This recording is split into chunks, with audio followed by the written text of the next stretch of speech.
How's it going, guys? This is John Harwood. I'm reporting with Jersey Sporting News. I'm here with professional basketball player, New Jersey native, Eugene Campbell III. How's it going, brother? It's going great, man. Just blessed to see another day. Blessed to be able to do what I love. Absolutely. No, man, this isn't our first encounter, man. We've interviewed before and we've had a pretty good relationship over the past and really cool to catch up with you again, you know what I mean? A lot's different. A lot's different than last time we spoke. Your role's different, where you're at in your life, you know what I mean, is a little different. So we're gonna peel it back layer by layer for, maybe the audience that didn't catch it the first time. So just for the audience back at home, where are you originally from in Jersey again? I'm from Jersey City, New Jersey, from the Hill, Myrtle Ave. Shout out to Myrtle Ave. Um, I went to a lot of different schools growing up, but I started off with Lutheran Parochial, and then I went to St. Al's on West Side. And yeah, from there, I went to high school in the suburbs. I moved to Carteret, I went to high school, Mhm. and I've been in Carteret since then. But I'm planning on moving out of Jersey like pretty soon. Just to touch a little bit on the athlete aspect of it. A lot of people don't know you grew up as an athlete. You played baseball. You told me you played a lot of different sports and stuff. What specifically guided you, or specifically kind of made you pick up a basketball and take it serious? It's in my family. My father was a basketball player in high school. My sister was a high school and college basketball player. Mhm. She was a 1,000 point scorer for St. Mary's in Jersey City, and she played for Rutgers North. Definitely somebody that inspired me to pick up a basketball. Definitely my older sister. Shout out to Alicia. Absolutely. Now, to speed up the process a little bit, we know you have extremely Jersey roots, and we know that's a lot of your history lies in Jersey outside of your professional career, right? Um, at what point in your collegiate career, how does your mentality change when you understand, okay, listen, I may not go to the draft, or I may not go pro in the sense of NBA, right? But what was that mental process saying? Like, hey, look, maybe I'm not good enough maybe I'm not good enough for the NBA. However, I may be good enough for a team in Spain, or I may be good enough for a team in whoever. Like, someone wants me to come play. It just may or may not be an NBA team. What was that mental process like, and like, how did you kind of come to senses with that? I was cool with it. Honestly, I've always been one to want to travel around the world anyway. So like it was in my avenue to want to play overseas. I never really wanted to play in the NBA. And I knew that there was a lot of opportunities to get paid to play basketball other than the NBA. So I did my research on like FIBA and international basketball. And I seen that there was a lot of money and a lot of opportunities in that market. Mhm. And I knew that, once I finished my collegiate career, that I wanted to get into that and take advantage of any opportunity that came my way. You're going from Jersey, and then say you're drafted to Atlanta, where you're still in America. You just got to get used to the place. No, you were going from Jersey to Bosnia, or Portugal, or like, it's a very different world. What was that adjustment like? Not just your game, not just basketball, but just life. What was that adjustment like, going from Jersey to just getting shipped off on the next plane or next train? It was definitely a uncomfortable experience, especially for my first job, because you go into an airport and nothing is in English and you don't understand anything. Like you can't read the signs. Nobody in the airport, nobody in the country speaks English. So it was definitely a growing and learning process for me.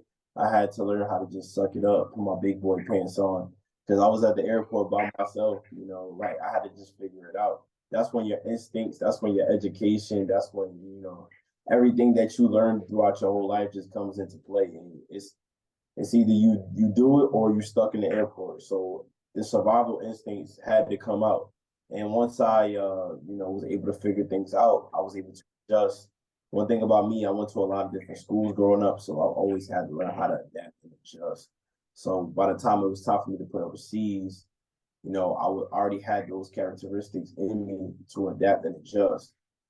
So it wasn't really that difficult for me as far as like learning about the cultures and learning about, the different teams and playing styles. But the language barrier was definitely one of the most difficult things for me. What about, I would say, like, your family, like being able to pick up the phone and call your dad or call someone in your family that's near you looking for guidance. But now you're like 18 hours or whatever it is. You're like 9 hours ahead or you're 9 hours behind, and you can't pick up the phone because it's 3 in the morning over here. You know what I mean? So what was that like? Kind of adjusting, to having that support system. So like my family's always in tune with my games, even if they're in a weird time. Definitely get a lot of support from my family, my parents, my sister, like my extended family, like my close friends. And it's definitely like being overseas, you learn how to be alone a lot and you learn how to figure things out on your own from what I've been experiencing. And it's actually a blessing in disguise. Like people think like, oh, it's lonely or you get depressed. No, you actually learn a lot about yourself that you would never even imagine to learn being in the States because everything is so resourceful. You got everything you need around you. You got all the people you need to talk to around you. But put yourself in a predicament of going to a foreign country for like 9, 10 months at a time and just it's you versus you every day. It's only you. You got to control what you can control. This experience definitely made me more mature and definitely more independent as a man. Now I wanna change it a little bit because that's socially, that's kind of just like adjusting to life, right? Basketball, I think in any sport, anything you do, whether you work, a lot of factors all play into how you perform. Like if you're not used to the area, you're anxious, you're nervous, that could probably, roll over into your game. With that being said, you've been flying colors over there. You've been scoring at a rapid rate. Now I want to ask you, what's been the adjustment to your game overseas versus in the country? Um, Being able to be dependent on to get the job done. Uh, and more of a leadership role. I would say like there's a lot of when you're playing in the States, you're playing with a bunch of Americans. Like everybody thinks they're the man. When you're the American import being placed on a team with foreigners and they expect you to do more, it kind of brings the best out of me because I'm showcased and I'm highlighted to bring out the best of my abilities and I'm able to do it without being micromanaged. And it's a lot of responsibility on me, and I actually like the responsibility. And knowing that your team relies on you heavily and they believe in you gives you more confidence to perform better. Like in America, like it's a little different. Like everybody wants to be the man, everybody wants to be LeBron, James Harden, whatever. And like sometimes they don't like it when the his other teammates is scoring. Yep. Like you got guys on my team that don't care about scoring; they just want to play defense. They want to lock the best player up, give me the ball, let me handle what I do, facilitate, score, etc. And everybody knows their role. That's to sum everything up. Playing overseas and the situations I've been, everybody plays their role, and that's how we win games. When you got players that don't play their roles, you're not going to win because everybody can't be the scorer, everybody can't be the facilitator, everybody can't be the defender. Everybody has to play their role in order for the team to win together. Absolutely. Absolutely.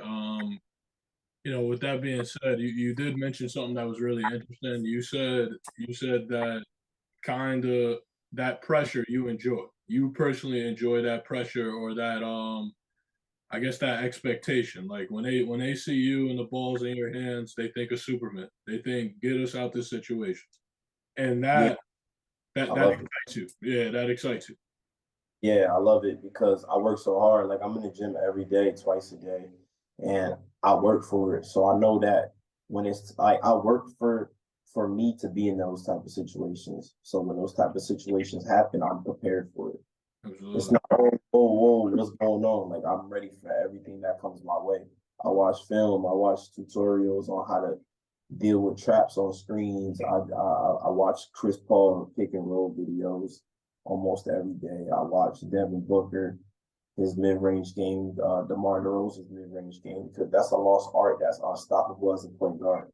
To be honest, like shout out to Steph Curry. He did a lot for the game as far as threes, but I feel like we rely too much on that in this generation of basketball, and it's not really the healthiest thing to only rely on that, especially in transition. Nowadays, you see guys in transition just pulling up threes instead of going to the basket or pulling up mid range, which is crazy. But yeah, I just watched the people that just paved the way for like guards, and just unlimited work ethic. Even when I don't feel like going to the gym, just go to the gym. Those be the best days, the days you didn't feel like going, and definitely progress every day. Absolutely, absolutely. It just seems like every time we speak, you're just slightly elevated, and it's glaring that you're easily one of the top scorers in the league. In the league you currently play in Portugal, you're among one of the top scorers in the league, right? You know, Yeah, I want to say, unfortunately, I do think not just there, even here, I feel like the masses kind of disregard. I would say, like, so say I score 25 and 6 in Portugal, right? Say I score 25 and 6, and then you get a guy in the league that scores 21 and 5. They respect the 21 and 5 in the league slightly more than than the Portugal guy who's scoring 25 and 6. I wanted to ask you, why do you believe that is? And why do you believe FIBA or European basketball doesn't necessarily get the same respect NBA players do? more money, more exposure, more politics, more popularity. We in a clout era. Everybody feeds off of clout. NBA is definitely the most established and well organized league in the world. Okay. Everybody make it to the NBA, so obviously they bring a lot more buzz than a league in Portugal, which I completely understand. But if you want to be honest, EuroLeague, even overseas basketball in almost every country, especially in Europe, they play way more defense than the NBA. It's not even close. Mm-hmm. Yeah, my buckets, I gotta seriously work for them. I'm not saying that NBA players don't, but they don't play a lot of defense. You got your few, NBA players that are straight lockdown defenders, but for the most part, these guys sag off a slight bit, and these people are too good of scorers for you to even be sagging off on them like that. They work on their every day. You got like 6'7", 6'8" guards that will just shoot right over your head every time, Mm-hmm. and I guarantee some of those players that score 21 and 5 in the NBA, they won't be able to do that in Europe. They won't be able to do it. It's a much more physical game, is kind of what you're alluding to. Yeah, So, definitely more. Like the hand checking is actually like something that they get away with over here. I get hand checked picked up 94 feet the whole game. You don't get that in the NBA. They casually just bring the ball up most of the time unless it's a tight game. yep. So I'm getting 94 feet and picked up at full court from the start of the game, first quarter, second quarter, third quarter, whenever. So it's definitely a different type of environment. It's definitely a different type of game. Not saying that those NBA players are not good. They're amazing. They're the best players in the world. But it's definitely, like, in my opinion, from what I've seen and from even hearing from other pros that play overseas, that have played even in the NBA or G League, it's way more difficult to score overseas. Especially when you're American, because when they see an American, they want to defend him so well. It's their goal to make sure the American don't score. They will go crazy. If they guard a local, they're gonna play solid defense. If they guard an American, they're gonna try to be Patrick Beverly. Gotcha. I see what you're saying. So the intensity is slightly different. Now, I do want to challenge you on one point. Slightly before you were saying pretty much the European basketball and that type of style and that type of just basketball in general isn't as popular as the NBA. I will say, I think if we're talking at the moment, I think that's an accurate statement. But would you say over the past, I don't know, 5, 10 years, the Lucas, the Ginobili's, the Like, Jokic, and even Giannis, like the Giannis has done Embiid, would you slowly start to, would you say slowly but surely the rest of the world is catching up with America in basketball? Would you say that? oh yeah, for sure. Like it's not even close to the same like it used to be. Like those international players are actually they work harder. You know what it is? Like they're born without the same resources as Americans. Americans are lazy. We got all the resources, we got all the trainers, we got all the gym facilities, so we get comfortable. these international guys are hungry and they want to be somebody. Like Giannis, he wasn't even supposed to be what he is today. If you look at his story and how he became who he is, he was hungry. He really wanted it. Like us as Americans, like we just get too comfortable with what we got and we don't work hard. That's why these European players, these guys from Africa, these guys from all over the world are catching on to our game and they're actually learning what we do and they're doing it better because they work harder. And I noticed that when I go to other countries and play basketball, these guys work harder. I'm like, dang, like some of my friends that hit me up talking about, yo, put me on overseas, yo, you know how I go. Everybody want to get put on. I'm like, yo, you wouldn't even last out here. Like, you got to be a dog to last out here. Even if second league, like, you got to be a dog. Like, this ain't no joke. This is a job at the end of the day. You're getting paid. They will send you home. Oh, wow. If you don't produce, they'll send you home. Yeah, they'll send you home. Wow. Wow. With that being said, I can hear it in your voice. You sound not only passionate, but you sound like really driven by this. Would you say at times, do you feel ever overlooked or undervalued by other ball players, or at least American ball players? Yeah, definitely. Just because I don't post everything that I do and I'm not chasing the clout. Like, yeah, I got content on my social media, but I'm not the type of guy that's out there looking for attention and all of that. I just do what I do. I make my money. I get jobs playing basketball and I keep it pushing, A lot of guys, they want the guy who got all of these highlight tapes of him at open runs, killing people and doing all of this stuff. Like, I do that all the time. Like, it's just not recorded. Like, I feel like we're in such a clout era that if it's not on video, it ain't on Baller's Life, it ain't valid. I really don't care. Yeah. I see what you're saying. You're putting in the work behind closed doors. Yeah. The work show regardless, whether it's a camera in your face or not, the work always gonna show. Now let me ask you this, because you alluded to the type of game and the intensity and the styles they play. Do you believe you can succeed? Do you personally believe Eugene Campbell III can succeed in the NBA with the knowledge you know now from the FIBA rules, playing in multiple countries? Do you believe you can succeed or play with the top NBA players in the country? I think I can have a successful G League career. I'm just being realistic with myself.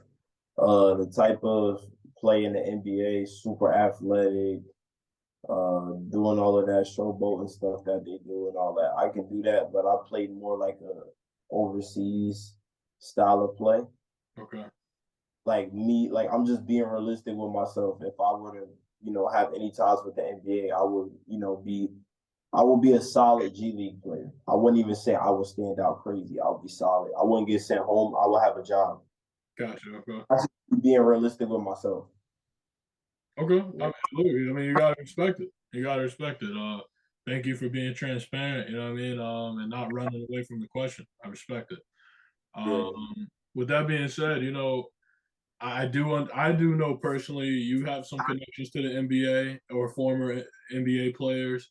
Who are some of the most, I guess, recognizable NBA stars either you've worked out with or you've had access to play against or anything like that?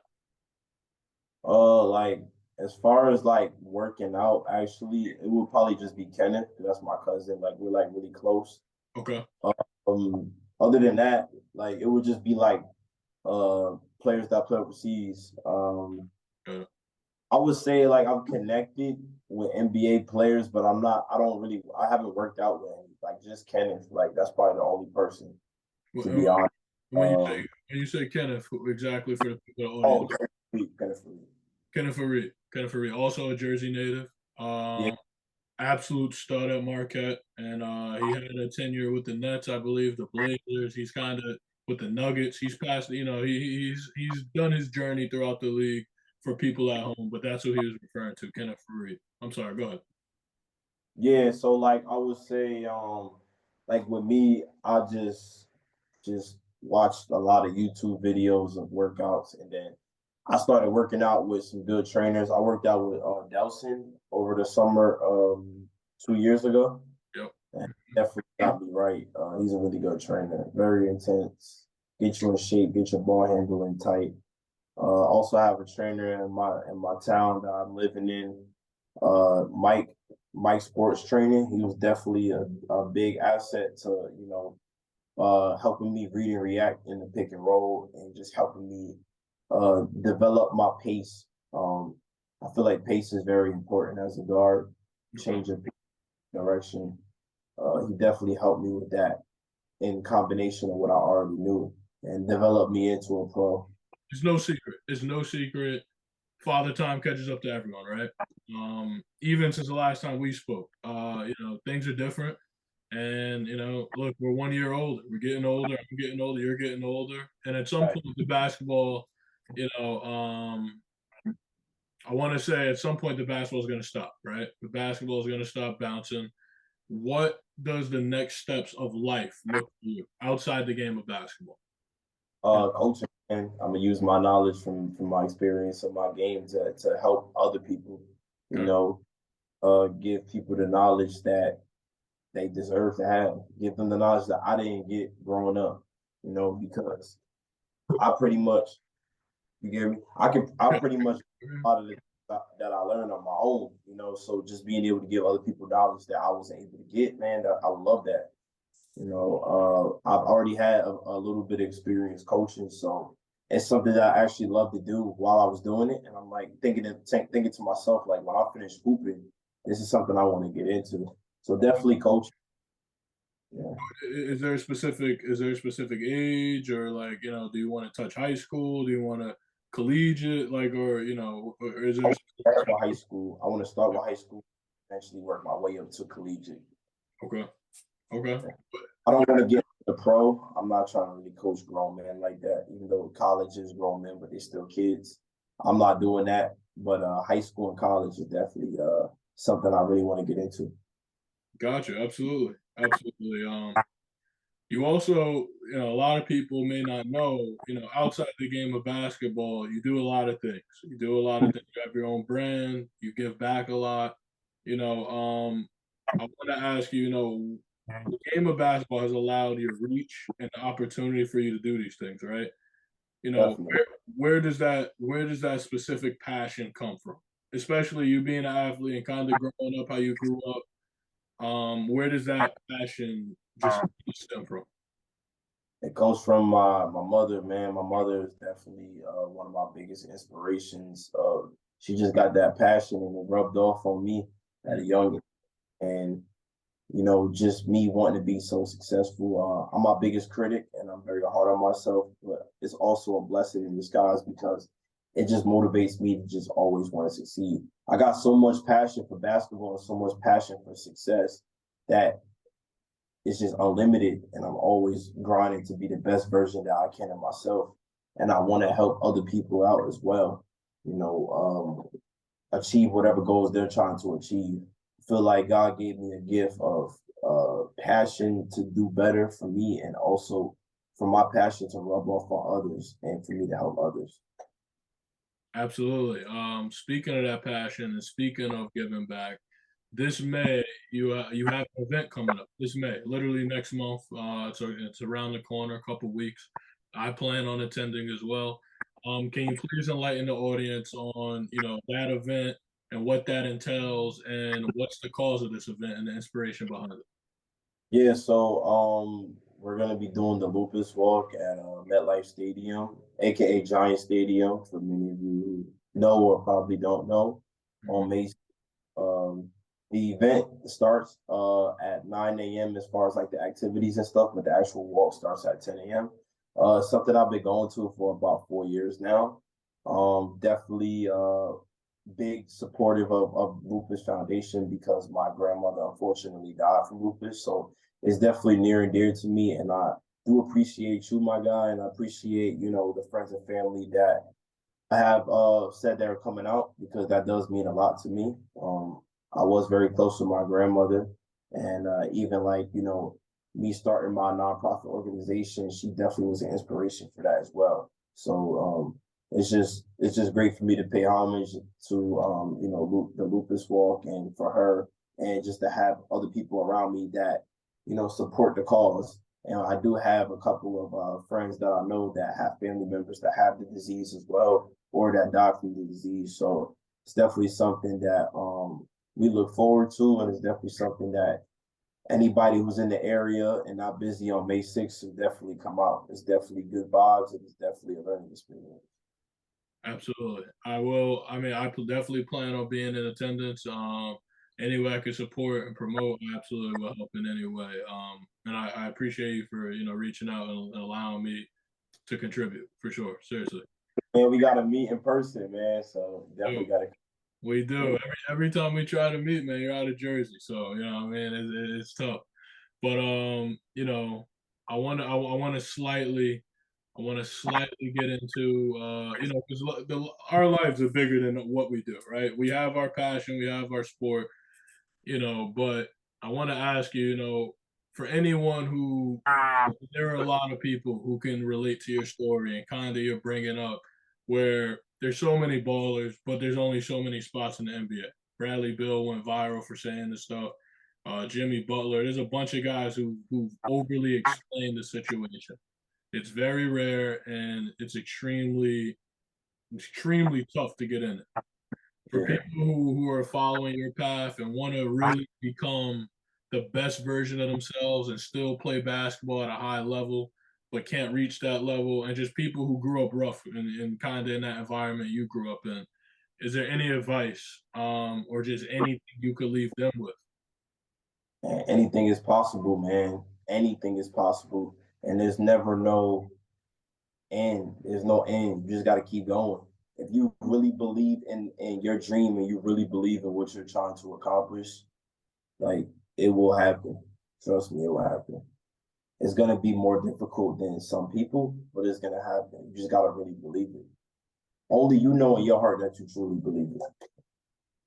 Absolutely. Is there any sayings or like kind of mottos you tell yourself you like to tell yourself when you're down or when you're going through a tough time? Is there something you remind yourself, maybe a scripture or anything like that?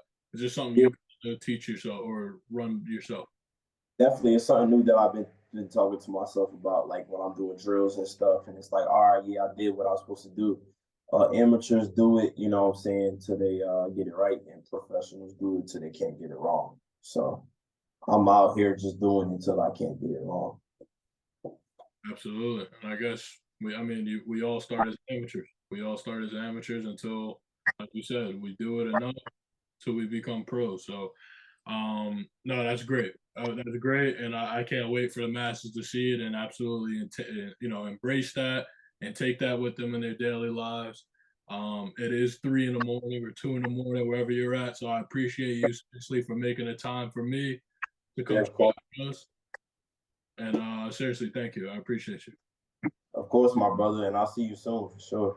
Likewise, likewise, man.